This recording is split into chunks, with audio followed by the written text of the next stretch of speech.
NIOS के 10वीं और 12वीं के स्टूडेंट्स हैं। देखो, इस वीडियो में हम देखेंगे कि जो बच्चे NIOS ई सर्विस का यूज़ करके अपनी मार्कशीट मंगाए हैं या फिर मार्कशीट में कोई करेक्शन करवाया है या ई सर्विस की फैसिलिटीज़ का आपने किसी का यूज़ किया है और पेमेंट वगैरह सब आपने बहुत अच्छे से कर दिया है, लेकिन फिर भी आपके जो एप्लीकेशन स्टेटस है उसमें आपको पेंडिंग मिल रहा है या फिर वेरीफाइड मिल रहा है, तो इसका 100% सलूशन क्या है इस वीडियो में हम देखेंगे। तो चलिए शुरू करते हैं। देखो, इसका सलूशन आपके पास दो है। सबसे पहला आपका जो ऑप्शन बनता है वो ये बनता है कि आप सीधा अपने जो NIOS हेडक्वार्टर है वहाँ पर विजिट करो, ठीक है। और विजिट करने से पहले आपको ध्यान रखना है कि आपके पास फीस रिसिप्ट होनी चाहिए, NIOS का जो ID कार्ड है वो होना चाहिए आपके पास, और एक ID कार्ड अपनी ले जाना है, जैसे कि आधार कार्ड या पैन कार्ड। तो इन तीनों डॉक्यूमेंट के साथ आपको NIOS हेडक्वार्टर विजिट करना है। लेकिन मुझे पता है कि काफ़ी सारे बच्चों का ये पॉसिबल नहीं है, क्योंकि NIOS हेडक्वार्टर दिल्ली में है, तो सारे बच्चे तो यहाँ पे विजिट नहीं कर सकते। तो दूसरा ऑप्शन हम देख लेते हैं। देखो, दूसरा ऑप्शन ये है कि आपको NIOS ने एक टेक्निकल सपोर्ट का ईमेल आईडी आपको प्रोवाइड कर रखा है, जिसके ऊपर आप इस मामले को यानी कि प्रॉब्लम को, इशू को इस ईमेल आईडी पर भेज सकते हो और आपको सॉल्यूशन मिलेगा, ठीक है। घबराना नहीं है इसके लिए। तो मुझे लगता है कि दूसरा ऑप्शन जो है ईमेल आईडी वाला, वो सबके लिए कंफर्टेबल है, और ईमेल आईडी तो हर कोई यूज़ करता होगा, ठीक है। तो आप मेल तो आप आराम से कर लोगे, और मेल भी आपको कैसे करना है ये सब भी मैं आपको बताऊंगा, ठीक है। तो अगर आप पहला ऑप्शन यूज़ नहीं कर पाते हो, यानी कि पहला ऑप्शन में कंफर्टेबल नहीं हो, NIOS हेडक्वार्टर जाने में कंफर्टेबल नहीं हो, तो दूसरा ऑप्शन तो आपको एटलीस्ट यूज करना ही चाहिए। आपको रिप्लाई मिलेगा क्या प्रॉब्लम है या क्या दिक्कत है जिसकी वजह से आपको एप्लीकेशन में पेंडिंग या वेरीफाइड मिला हुआ है, ठीक है। तो चलिए हम शुरू करते हैं। देखो, विंडो पर आपको दिख रहा होगा ईमेल आईडी एक। अगर आपको विंडो पर नहीं दिख रहा है तो मैंने इस ईमेल आईडी को अपने वीडियो के डिस्क्रिप्शन में भी डाल दिया है, तो वहाँ से भी आप इसे कॉपी कर सकते हो। तो इस ईमेल आईडी को हम कॉपी कर लेंगे, और कॉपी करने के बाद तो ईमेल आईडी आप अपना खोल लोगे, और यहाँ पर आप देखोगे कि मैंने जैसे ये ईमेल आईडी डाला है कॉपी करके जो आया था मैं वहाँ से, तो यहाँ पर ये आ गया है। तो इसे हम सिलेक्ट कर लेंगे, और सब्जेक्ट में आपको क्या करना है, देखो सब्जेक्ट में आप जो भी लिखोगे उसे तो पहले कैपिटल लेटर में लिखना, इस बात का आप ध्यान रखना, ठीक है।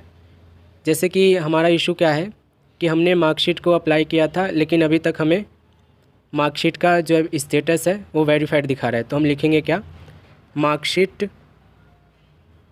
तो यहाँ पर आप लिखोगे मार्कशीट स्टेटस स्टिल पेंडिंग, ठीक है। पेंडिंग है या वेरीफाइड है वो आप देख लेना, जो आपके एप्लीकेशन पे शो हो रहा होगा वो लिखोगे।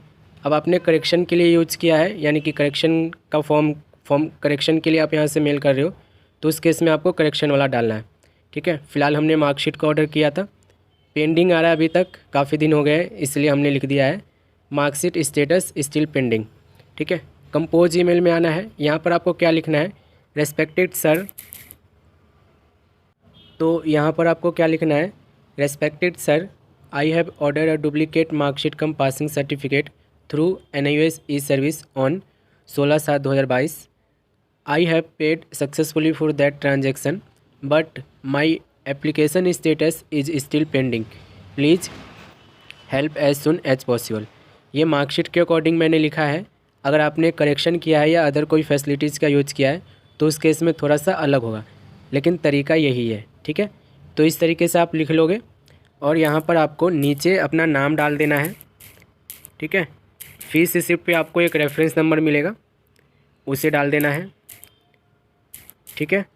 और आपको डेट ऑफ ट्रांजैक्शन, आपने किस दिन ऑर्डर किया था, डेट ऑफ ऑर्डर, या किस दिन आपने फ़ीस पे किया था वो लिख दोगे। और यहाँ पर आपको जो फ़ीस रिसिप्ट वहाँ से मिलती है उसकी आपको फ़ोटो खींच लेनी है या स्क्रीनशॉट ले लेनी है, और यहाँ से आपको अटैच कर देनी है। अटैच फाइल पर क्लिक करके जहाँ भी आपने फ़ाइल रख रखा होगा वहाँ से इसे अटैच कर देना है, ठीक है। और अटैच कर दोगे तो देखोगे कि यहाँ पर ये अटैच हो चुका है। अब आपको यहाँ पर ये सेंड वाले ऑप्शन पर क्लिक करना है और इसे मेल को भेज देना है, ठीक है। एक बात का आप ध्यान रखना कि मेल इनका जाना चाहिए उनके पास। ऐसे काफ़ी सारे सिम हैं जिससे मेल जाता नहीं है, जैसे कि मेरा एयरटेल का है, तो एयरटेल से मेल जाता नहीं है। तो मैं क्या करता हूँ कि वाईफाई को कनेक्ट कर लेता हूँ। तो आप भी इसे चेक कर लेना कि मेल गया है कि नहीं गया है। तो ये सॉल्यूशन बेस्ट है आप लोगों के लिए, आप घर बैठे कर सकते हो और 1-2 मिनट लगेगा करने में, ज़्यादा समय भी नहीं लगेगा और आपको रिप्लाई भी बहुत जल्द मिलेगा। आई थिंक 2 से 3 दिन में आप लोग को रिप्लाई भी मिल जाएगा। ठीक है, तो ये प्रोसेस को फॉलो करिए। और दूसरा ऑप्शन तो आपको पता ही है कि आपको NIS हेडक्वार्टर विज़िट करना होता है। वहाँ पर जाने के लिए आपके पास ID कार्ड होनी चाहिए, आपकी NIS की ID कार्ड होनी चाहिए और आपकी जो फीस रिसिप्ट है वो तीनों लेके जाना, तभी होगा काम। तो आप मेल कर सकते हो, बेस्ट ऑप्शन है आपके पास। और अगर मुझे रिप्लाई आता है पहले तो मैं आपको बता दूंगा, वरना अदरवाइज़ तो आप लोग हो कमेंट करके बता देना मुझे कि रिप्लाई में आपको क्या फीडबैक दिया इन्होंने। तो ऐसे वीडियो के लिए चैनल को सब्सक्राइब कर लेना। अगर कुछ प्रॉब्लम है इसमें तो आप मुझे कमेंट कर देना। मिलते हैं अगले वीडियो में।